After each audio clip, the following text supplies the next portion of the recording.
This is the Old Willis Place Chapter 2. When it was almost dark, Georgie and I sneaked back to the trailer. No matter how risky it was, we couldn't stay away. This time it was the smell of food cooking that drew us to the edge of the woods. Lisa and her father were sitting at a sagging old picnic table that had been in the yard as long as the trailer. The wood was silver gray with age. Every caretaker who'd lived on the farm had carved his initials in the top. Georgie and I had carved ours more than once, using a jackknife we'd stolen from Mr. Wagner, one of the first caretakers. As Georgie had said, the old man could always get another one. While hamburgers sizzled on a grill, Lisa sliced tomatoes. Macduff watched eagerly, hoping a burger would come his way. Barely containing his appetite, he inched forward, making a little squeaky crying sound. Get back, Macduff, Lisa's dad said. Macduff cried a little harder, but backed off. Lie down, boy. Macduff obeyed, but he never took his eyes off those burgers. Neither did Georgie. With watering mouths, we watched Lisa and her father eat their dinner. I was glad to see they gave Macduff his very own burger, but I wished, oh, how I wished they'd give Georgie and me one too. It would be so lovely to sink our teeth into hot, juicy food again. But the rules were the rules. They had to be obeyed. No burgers for us. Not tonight. Not ever. Birdman smiled at Lisa. Well, what do you think of our new home? It's kind of spooky, she said slowly. We've never lived in a place like this. No neighbors, just woods and fields and that scary old house. I don't know if I'm going to like it or not. It will be a great place to write, though, her father said. I might actually finish my novel here. Lisa frowned. What am I supposed to do while you sit at your computer? You'll have your schoolwork, he said, and 300 acres of land to explore. You and Macduff will have a lovely time. How about friends? I'll never meet anybody way out here. She leaned across the table. If I could go to school, real school, Birdman shook his head. You'll get a much better education at home. School grinds kids down, destroys their minds and their imaginations, makes them into conformists, unable to think for themselves. Okay. Lisa got to her feet. I've heard it all before. Gathering her plate and glass, she went inside. Bang went the door. Birdman sat at the table for a while. By now, it was too dark to see his face, just the sharp outline of his nose and his crest of hair. In the kitchen, Lisa ran water in the sink and began washing dishes with a lot of clattering. Georgie nudged me. What's wrong with her? She should be happy she doesn't have to go to school. I sighed, too embarrassed to tell him how much I missed school myself. Not arithmetic or geography or social studies, but reading and drawing and playing with my friends at recess. I miss my favorite teacher, Miss Perry, and my best friend Jane, and a red-haired boy named Stephen. I miss jump rope and dodgeball and field trips. I even miss the cafeteria food. Birdman gathered his dishes and went inside. Through the kitchen window, I saw him give Lisa a kiss on the cheek. There's a YMCA not far from here, he said. I'll sign you up for gymnastics. Would you like that? Lisa gave him a hug, and they finished the dishes together. When they dried the last fork, Birdman said, Shall we see if the television works? TV, George whispered. Oh, let them watch TV. I've missed it since Mr. Potter left. He kept the TV on all night long, remember? We could see and hear everything. I smiled, remembering the fun we'd had watching TV through the window while Mr. Potter dozed in his armchair. Sometimes Georgie sneaked inside and changed channels with the remote. Mr. Potter snored away, never suspecting a thing. Finally, Georgie decided to steal the remote to save himself the trouble of climbing through the window every night. When he woke up, Mr. Potter noticed the remote's disappearance and wasted hours searching for it, cursing up a storm the whole time. Then Georgie got the bright idea to change channels while Mr. Potter was awake. Sometimes he turned the volume up, sometimes he turned it down. Sometimes he'd switch the TV off then back on. I couldn't help feeling a little sorry for Mr. Potter. Not too long after Georgie stole the remote, Mr. Potter quit. We heard him tell the property manager the solitude was driving him insane. He was going to stop drinking, he said, and straighten his life out. Georgie and I felt good about helping Mr. Potter reform. Lisa's answer disappointed Georgie. I think I'll just go to bed and read for a while, she said. I'm tired, Daddy. He yawned. I'm pretty done in myself. We've had a big day. The kitchen light went off and the bathroom light came on. In a few moments, the light in the small bedroom came on too. Without a word, Georgie and I sneaked across the yard to Lisa's room. We peeked in the window many times before, often with pranks in mind. To make things easier, we'd hidden cinder blocks in strategic places. Standing on them, we could look in any window except the one in the bathroom, which was higher than the others. Of course, we wouldn't have looked in the bathroom even if we could have. People deserve some privacy. Lisa was already in bed. The grumpy old man caretaker had used her room for storage, but now it was clean and neat. A green and yellow rag rug covered most of the old linoleum tile.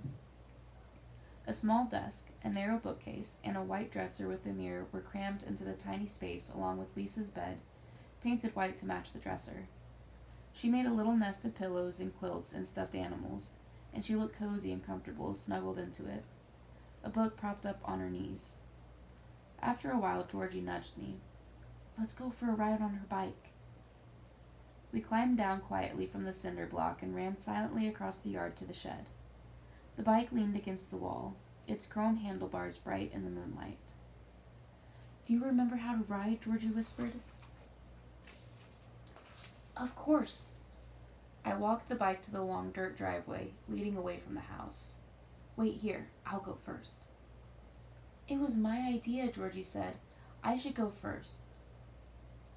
This bike is different from your old Schwinn.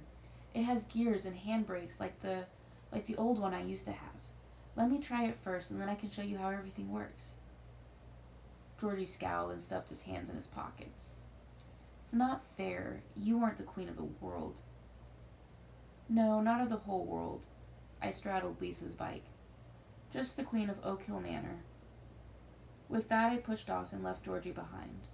Ahead of me, the drive tunneled between massive oaks, dark with shadows, but lit here and there with patches of moonlight.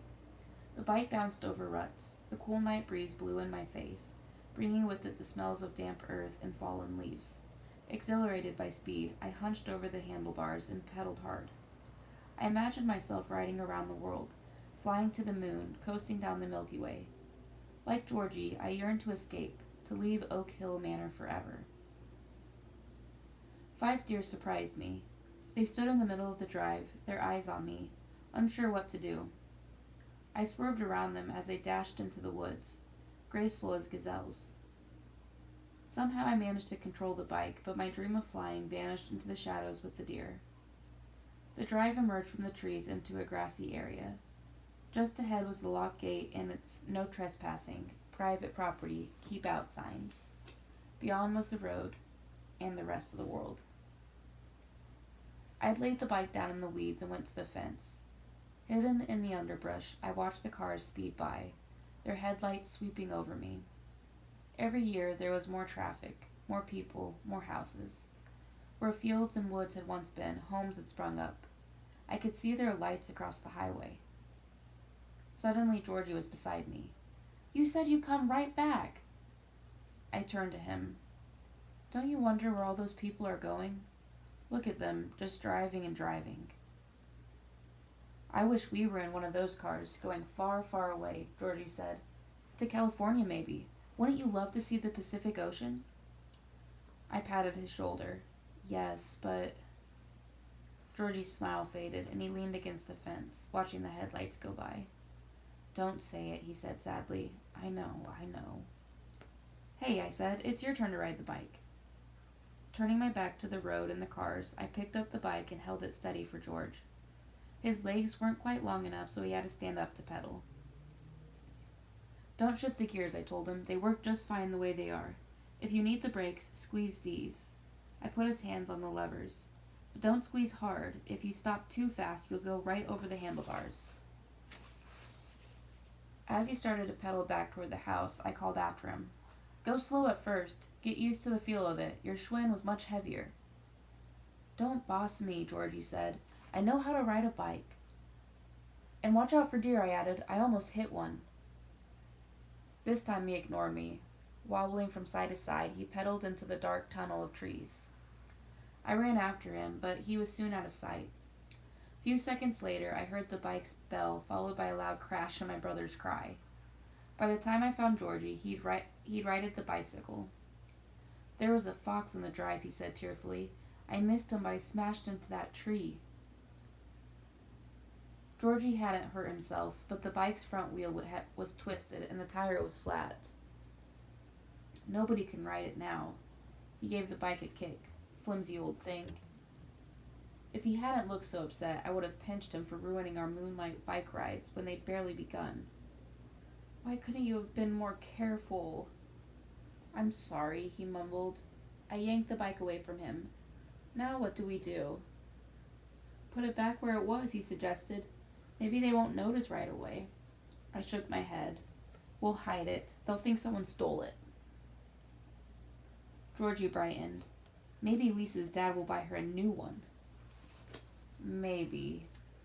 Pushing the bike ahead of me, I followed a deer trail deep into the woods. When I came to the creek, I shoved the bike down the bank and watched it splash into the water. It came to rest behind a clump of pokeberries. No one would find it there. Without another word, we left the bike where it had fallen and headed for home. Okay, and now we're going to read a little part of the Diary of Lisa Morrison. Dear Diary, is this how you start? I never kept a diary before, so I'm not sure. Up till now, I thought my life was too boring to think about, let alone write about, but that's changing. This is the second day Dad and I have spent here, and already strange things are happening. First of all, the Old Willis house is the creepiest place you ever saw. It's got to be haunted. Dad says the old lady who owned it was really eccentric, maybe even crazy. Anyway, she died in the house, in the front parlor where she slept because she got too old to climb the steps to her bedroom. She lay there dead for a week before anyone found her. Ugh. It seems like the perfect setup for a ghost, don't you think? She died there, all alone. Think about it. I can almost see her, can't you? A weird old lady, white hair, scary face, roaming around from room to room, up and down the steps, watching, waiting. Ugh, I'm scaring myself. Do you believe in ghosts, dear diary? Dad definitely doesn't. I talked to him after dinner about Miss Willis. That's the old lady's name. And I asked him if he thought she haunted the house. He laughed. I hate it when he laughs at me, like he thinks I'm silly or dumb, maybe. If my mother was here, I know she wouldn't laugh, but she died when I was so little I can hardly remember her. Someday I'll write more about how much I miss her, but I don't want to make myself feel sad, so I will just say I wish that she was here right now and we were sitting close together reading a book or something. I know this sounds odd, dear diary, so don't tell anyone, but I'd love to see a ghost, just to know for sure they exist. I wouldn't be scared. At least, I don't think I'd be. How could a ghost actually hurt you? They're just ectoplasma or something, not solid. Maybe it's because of my mother. Maybe that's why I wonder so much about what happens when you die and where you go and if you can stay on Earth for a while. I'd really like to know. Now here's something else to tell you, something different. Not supernatural, but scarier in a way because it's real. The first day we came to the farm, there was someone in the woods spying on us. Kids, maybe. I'm sure of it. I could feel them watching me. I swear my scalp prickled. I had the same feeling while we were eating dinner last night. They were back, spying again. I told Dad, but he says it's my imagination. I'm in a new place. I'm not used to woods all around. I hear birds and squirrels and think they're people. The way he talks, you'd think I didn't have an ounce of sense. Maybe I should give Dad some of my spare imagination. It might help him finish that book so he can get a better job and we can live in a house with a yard and neighbors and I can go to school and have friends instead of spies in the woods. But that's not all. Someone stole my bike last night. Dad can't blame that on birds or squirrels. We searched all over, but there's not a sign of it. My beautiful new blue bike is really and truly gone. Dad called the police and they came out and talked to us. They said teenagers sometimes sneak out into the property, and most likely that's who took my bike. When I told them I thought someone was spying on us, one of the policemen said it must have been the same kids who stole my bike. They live in a development just across the highway from the farm. The police have had trouble with them trespassing before. The other policeman shook his head. Funny things happen out here, he said. None of the caretakers stay long.